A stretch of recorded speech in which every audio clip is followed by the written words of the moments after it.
Porque a leitura direta das Escrituras nos revela, por exemplo, que não existe absolutamente nenhuma citação sobre o tal pecado original em toda a Bíblia, Antigo e Novo Testamento, canônico, não interessa. Não há maçã e nem sexo na queda, nem nada que se pareça com isso. Tá? Pois Agostinho de Hipona, né, Santo Agostinho, foi o grande especialista da cristandade em matéria de pecados. Né?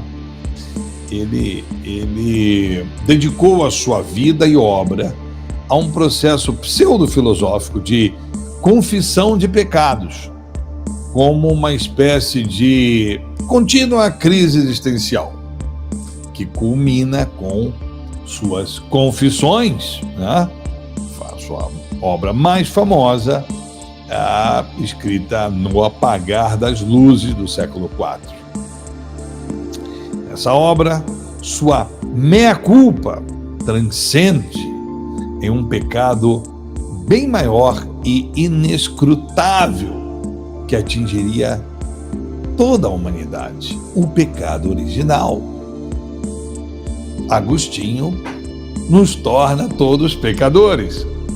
Ele confessa, por exemplo, em suas confissões, que por volta dos 16 anos, durante uma, abre aspas, temporada de ócio imposta pela escassez de fortuna de meus pais, os espinheiros dos desejos impuros proliferaram em minha cabeça e não havia mãos para extirpá-los.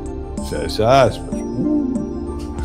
A natureza humana, a poluição, o desejo, a ereção involuntária, a vontade inata e adolescente de masturbar-se, assumem contornos pecaminosos e perniciosos nas sombrias reflexões agostinianas. Abre aspas. Quando aquele meu pai me viu no banho, agora desabrochando rumo à idade adulta e dotado de incontido vigor, uau! Ele, como se isso já antecipasse os seus descendentes, com satisfação contou aquilo à minha mãe, Santa Mônica, uma carola inveterada e doentia. Mas seguimos com as palavras de Agostinho. Rejubilando-se naquele tumulto dos sentidos com que o mundo se esquece de quem é seu Criador e enamora-se de suas criaturas, em vez de ti, em meio à embriaguez daquele vinho invisível da própria insensatez, desviando-se do caminho e reverenciando as coisas mais baixas. Fecha aspas. Porra, tremendo escritor, né? Tremenda descrição do desejo e tremenda descrição da tentativa de refreá-los, né? Em Casamento e Concupiscência, ou desejo sexual, né? Agostinho afirma que a luxúria é o caminho para o pecado original. E daí salta para o passo seguinte, afirmando, sem evidências ou provas textuais, que o primeiro pecado cometido, ainda no Jardim do Éden, o pecado original, está indubitável e dogmaticamente relacionado à prática sexual. Pois é, essa sexualização do dito pecado original está e nasce com Agostinho, né? Embora Tertuliano de Cartago, né, tenha efetivamente cunhado o termo, né, ainda no século II, né, e este, né, Tertuliano considerava a procriação como um evento natural e salutar, ao passo que Agostinho pensava de forma bem diversa. Vamos lá. Também, né, em Casamento e concupiscência, né? Abre aspas. Sempre que chega o processo de geração em si, o mesmo abraço que é legalizado e honrado não pode ser levado a efeito sem um ardor da luxúria. Essa é a filha do pecado, por assim dizer, e sempre que aquece com o consentimento de intentos vergonhosos, torna-se também a mãe de muitos pecados. Portanto, em razão desta concupiscência, tudo o que vem a ser por nascimento natural está atado ao pecado original. Ou seja, para Agostinho, Adão e Eva bem poderiam haver pensado em um sexo santo, um papai e mamãe sacrossantos, sem o ardor da luxúria, mas não. Escolheram praticá-lo com lasciva, embora a Bíblia não faça absolutamente nenhuma alusão a isso.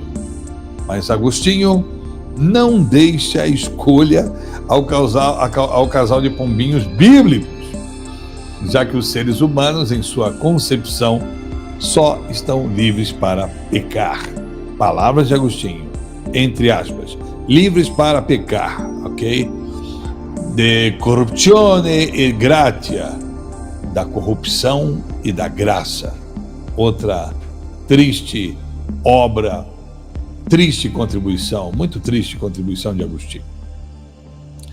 Agostinho, como disse antes, sofreu influência direta de Orígenes de Alexandria, que viveu, né, no século III.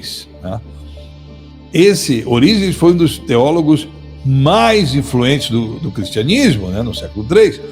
Agostinho, né, cerceado pela Carolice, doentia de sua mãe, além de herdar, né, metade dos seus genes, né, lutou obstinadamente contra o que chamou de, abre aspas, pecados da carne. Muito embora o tenha feito somente depois de desfrutar de uns bons bocados, né? Ele andava com uma mulherada, né? E em determinado momento ele tem uma declaração deveras falaciosa, bem no estilo Imbromation, disco de platina de Santo Agostinho. Olha só, abre aspas, da mihi castitatem et continentiam, sed noli modo, ou concede-me castidade e continência, mas não ainda, tem o carnaval chegando aí, pois ele está enrolando, procrastinando. Ele quer a santidade, mas deixa eu dar uma curtida primeiro, né? Deixa eu dar uma voltinha por aí. Mas Orígenes não. Orígenes estava definitivamente um nível acima em termos de loucura, né? Tendo promovido a própria castração aos 18 anos de idade. E inspirado, adivinhem por quê? Por uma palestra de Cristo sobre os eunucos. Pois é, está em Mateus, capítulo 19, versículo 12. Abre aspas. Porque há eunucos que assim nasceram do ventre da mãe, e há eunucos que foram castrados pelos homens, e há eunucos que se castraram a si mesmos por causa do reino dos céus. Quem pode receber isso, receba-o. Fecha aspas, em Mateus 19, 12, pois Orígenes recebeu. Orígenes, o hospedeiro homem, receberia o sêmen, ou a semente da palavra de Deus, o verbo, com toda a sua potência alienante. Conta a história que ele se arrependeu amargamente do feito, mas não havia como reparar o dano. Ainda não existia a Tailândia, né? É um paraíso para esse propósito. Fica patente a classe de homens que, independente da erudição, filosofava em nome da igreja.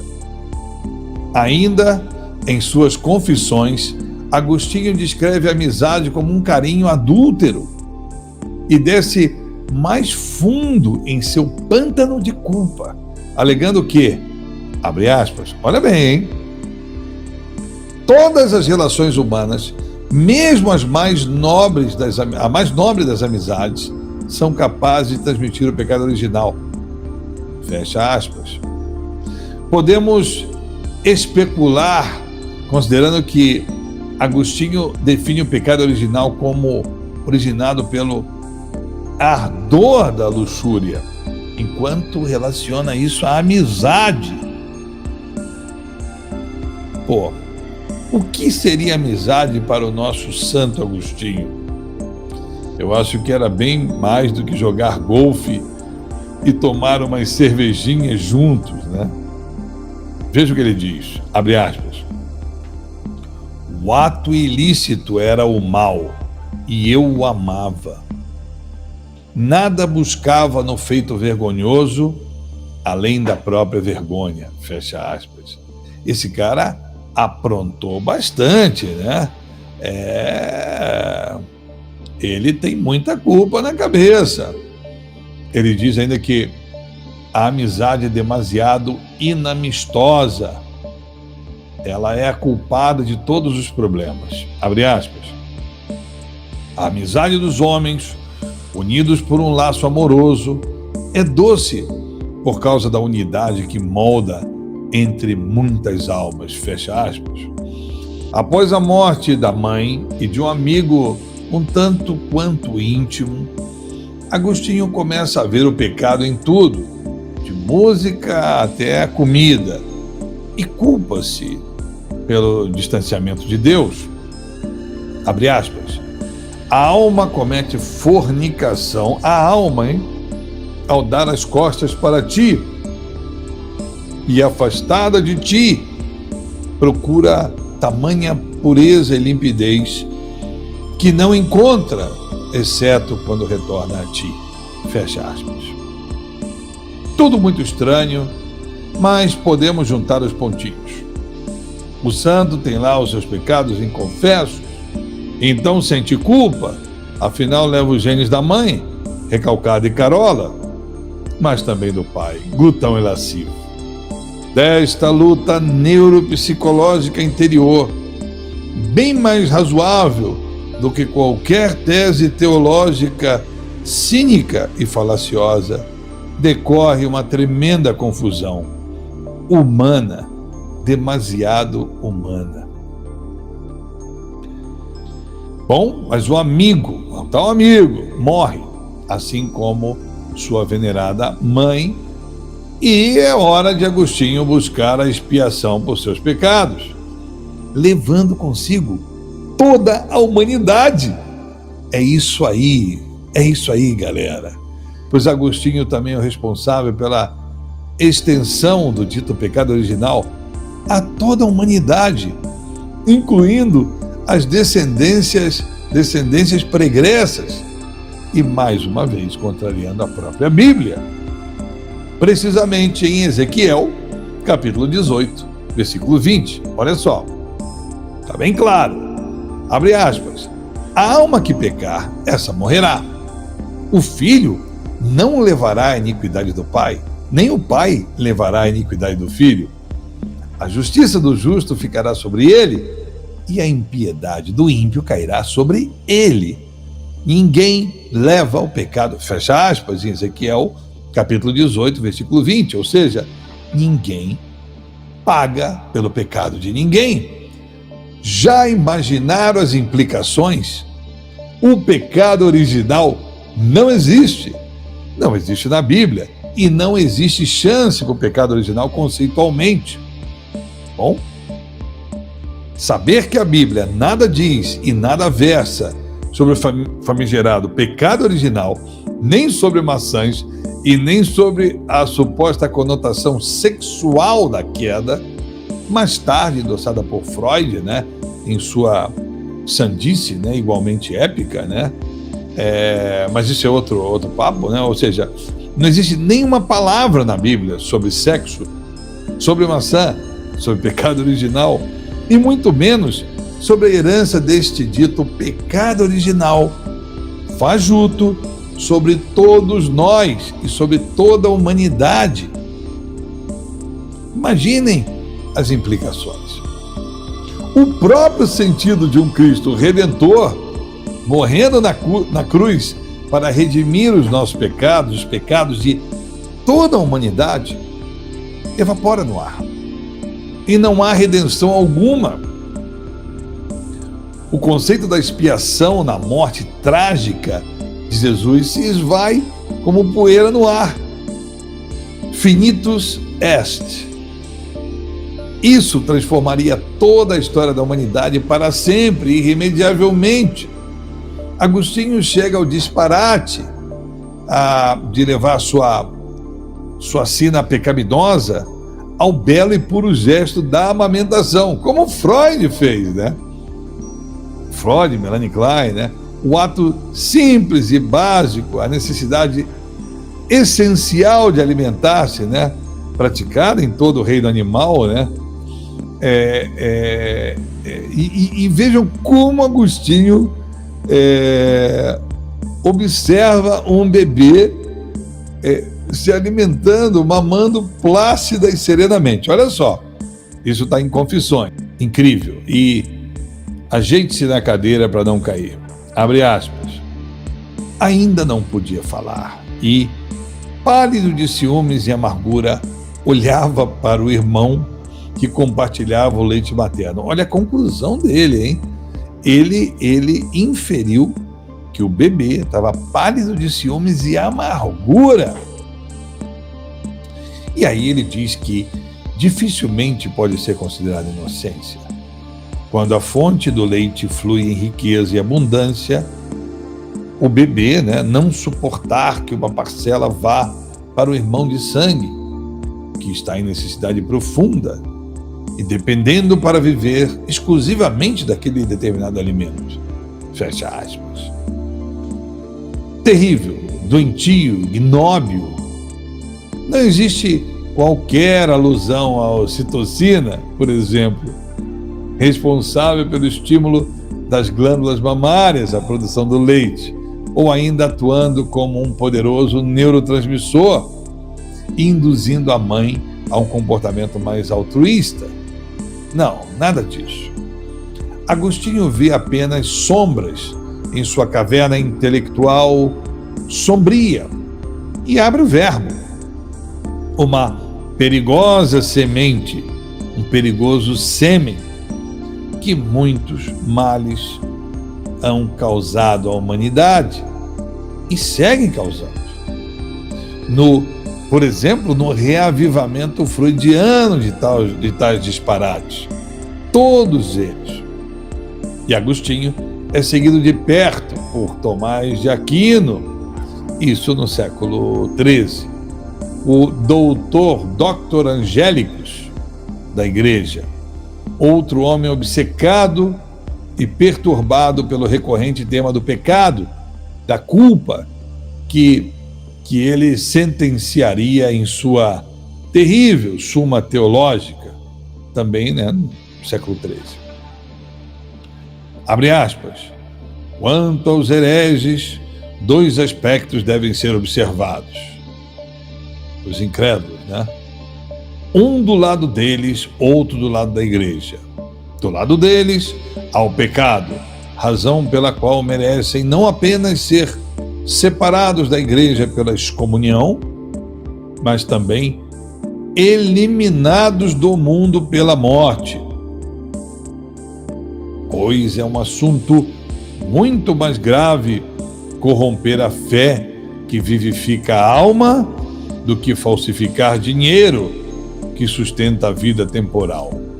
Então, quer dizer, não crer é digno de pena de morte. Falsificar dinheiro, não. E ele segue.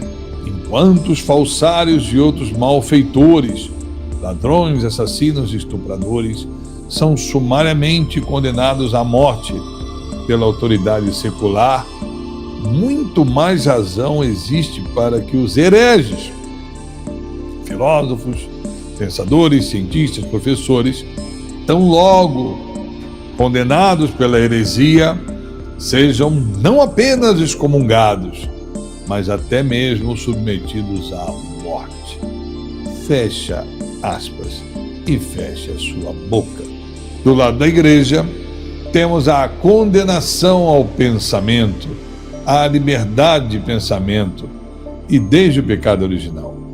E a Igreja Católica, e depois os ditos reformistas.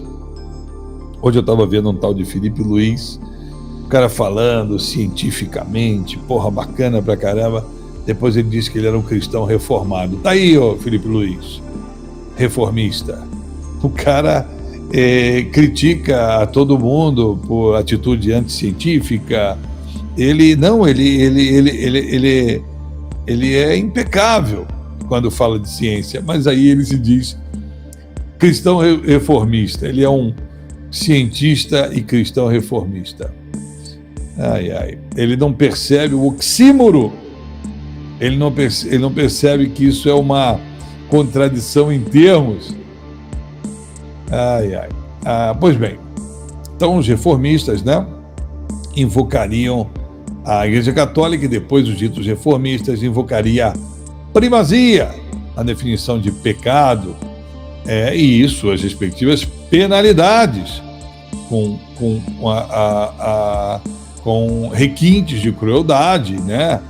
Torturas laboriosas, execuções horrendas, e isso embalado por Aquino. Morte ao pensamento, é isso que pretende São Tomás de Aquino. E assim foi. E muitos morreriam e ainda morrem por conta de tais doutrinas, ou vivem e viveram vidas imersas em culpa e expiação. Um triste destino. Aquino gozou da admiração exacerbada de homens como o Papa Pio XI, para quem a Suma Teológica é o, abre aspas, céu visto da terra. Ou quando ele diz que, abre aspas, a todos quanto agora sentem sede de verdade, dizemos-lhes, ide a Tomás de Aquino, fecha aspas. Pois, em outra passagem poética, quando interpelados o inferno e o purgatório ficam no mesmo lugar, Aquino teria citado o Papa Gregório, que viveu no século VI, né? Outro fã de carteirinha de Agostinho, e o responsável pelos famigerados e chatíssimos cantos gregorianos. Abre aspas. Assim como no mesmo fogo o ouro reluz e a palha produz fumaça, na mesma fogueira ardem os pecadores e os eleitos se purificam. Fecha aspas. Ode à pira funerária, né, que tanto queimou, né, o pensamento, né, o cheiro de carne queimada, né, dos recalques desses homens doentes que dirigiram a igreja, dirigiram o mundo, que Pietra elogia, né, o mundo medieval, né? Estamos no século XIII, né? Então, notem, nós estamos falando em queimar pessoas, seres humanos, pessoas vivas, juntamente com suas ideias, ou por conta de suas ideias, ou apenas por conta de suas ideias. Tudo isso, né? Porque esses homens doentios e problemáticos foram empossados de ilimitada autoridade pela igreja e pela história, não sabendo enfrentar, por exemplo, as mudanças em sua fisiologia, promovidas pela puberdade, como no caso de Agostinho, e tendo sido acossado e pressionado por uma mãe igualmente doentia e fervorosa? Santa Mônica. Bom, isso sem mencionar a genética comportamental. Mas vamos lá. Um ligeiro toque do destino e Agostinho, pela virilidade descrita em suas confissões e por seus casos notórios, sem distinção de gênero, né, teria justificado o desejo de seu pai de ter netos. Houvesse sido incentivado por uma mãe menos psicótica e por seus genes, uma mãe mais atida à natureza humana e à realidade terrena, e conheceríamos talvez um grande estadista, um poeta de giganteira estatura, um erudito intelectual e possivelmente um bom esposo e pai de família, para alívio de toda a humanidade.